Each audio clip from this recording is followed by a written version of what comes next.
I'm here in Milawa with Simon in Hurdle Creek still, and he's going to show me some of the products that he's producing here in this beautiful part of the country. Simon, after the bushfires, after COVID, you had to innovate the business a little bit. How did you do it? We did a number of things. Initially spoke to some of the wineries to see if they had any smoke-tainted wines, but it turned out most of them hadn't made wine. And then when the whole COVID sanitizer thing happened, because we were already talking to the wineries, we were able to get a load of wine off them they didn't want. And we distilled that into alcohol that we could then supply for sanitizer to pharmacies or doctors or whatever. And then we sort of just got going with that, and the whole market recovered. So we found ourselves with a heap of grape spirit. Nice grape spirit. So we basically went looking for what we call stranded fruit.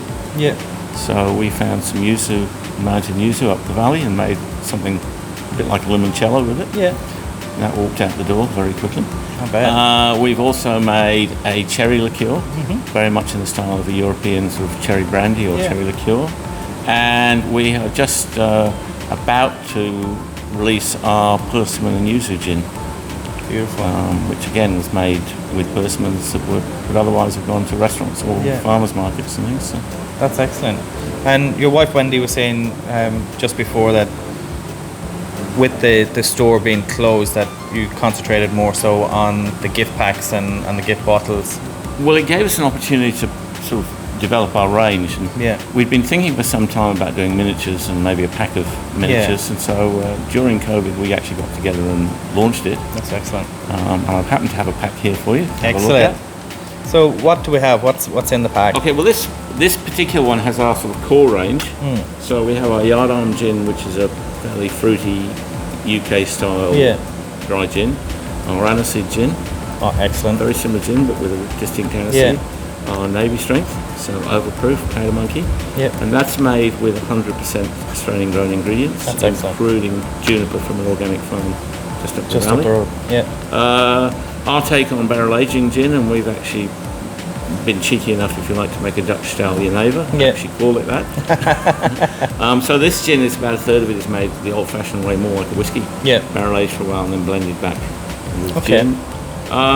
And then a couple of knot gins on dark cacao liqueur, which seems is becoming very popular, especially after COVID. It seems people want something, a treat.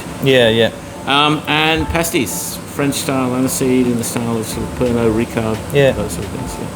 That's excellent. That's excellent. And so it's one of the positives, I suppose, that have come from COVID, that you had the time to innovate this new product and this new range that is kind of taken off here. Well, I guess in business we'd held off buying the miniatures because there's 10,000 on a pallet, and we sort of thought, well, what if we buy them and we can't sell them or they don't work? And so in COVID we just thought, no, let's do it.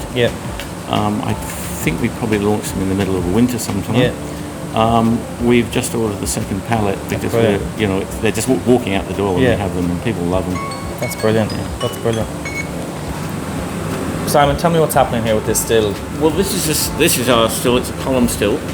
So it has 6 trays in it. So altogether with the thing, it's equivalent to doing about 14 distillations in one hit.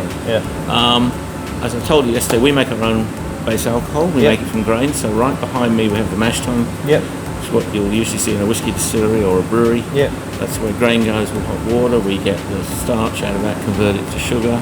We'll then ferment it.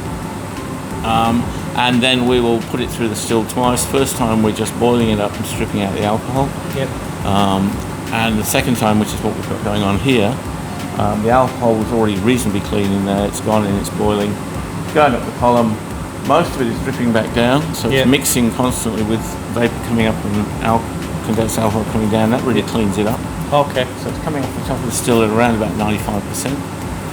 And it's set up now, because we're making gin, the vapour is coming off down the pipe and then having to go up through the conical pod on the left where all the botanicals are, steam through that, and then come around and come off the still. That's brilliant. So Simon, one of the really interesting parts of what you guys do here is you basically use all aspects of the product, of the waste product, so the grain and then the liquid left, the pot wash, is it? Pot ale. Pot ale. And how do you use that? Well, the grain simply goes to the cattle. So we'll do a mash, about half a tonne of grain. Yeah. Once we've finished, but then over the next sort of week or so, the cattle basically get a wheelbarrow full of grain every morning for breakfast, and they're queued up at the gate waiting to get into the bins. I love it. They love it. Yeah. It's very common for distillery waste or brewery waste to go for cattle feed, so we're not innovating there. It's pretty obvious.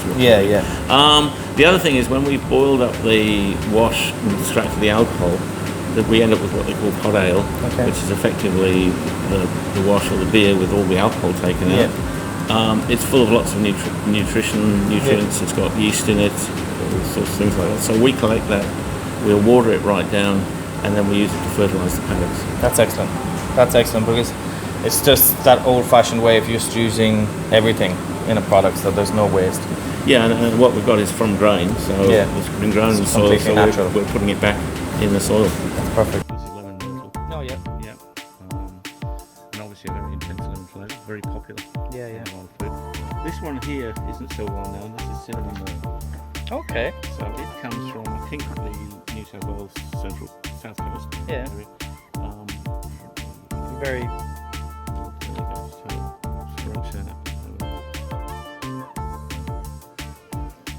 Yeah, so like a more peppery smell to it. It's almost a cinnamon sort of taste. We use a bit of that. We're trying to grow these up. They're in pots. Yeah. And then this fella is what we use in the pasties. Okay. So break that up in this one. Oh yeah, that's beautiful, isn't it? Yeah, and that basically comes from the Nambucca Valley region. It's the only part of Australia it comes from. Okay. And now they've reclassified. It's now a lily they've decided. Okay. Not a myrtle. Yeah. Grows. Normally it's a rainforest, so it'll grow under the canopy, but if you let it grow alone, it'll grow as big as a gum tree. Really? Huge, yeah. It's beautiful smell from it. And would you use the leaves? We use the leaves. So the aniseed gin has that in.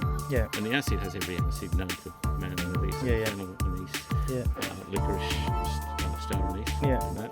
And when I came across that with making aniseed myrtle, I love pasties. Yeah. And I wonder if they make pasties with it, which is where the pasties come. Yeah. And as I say, we've ended up now with getting very good feedback from That's brilliant. the French community on the pasties. That's brilliant. That's brilliant.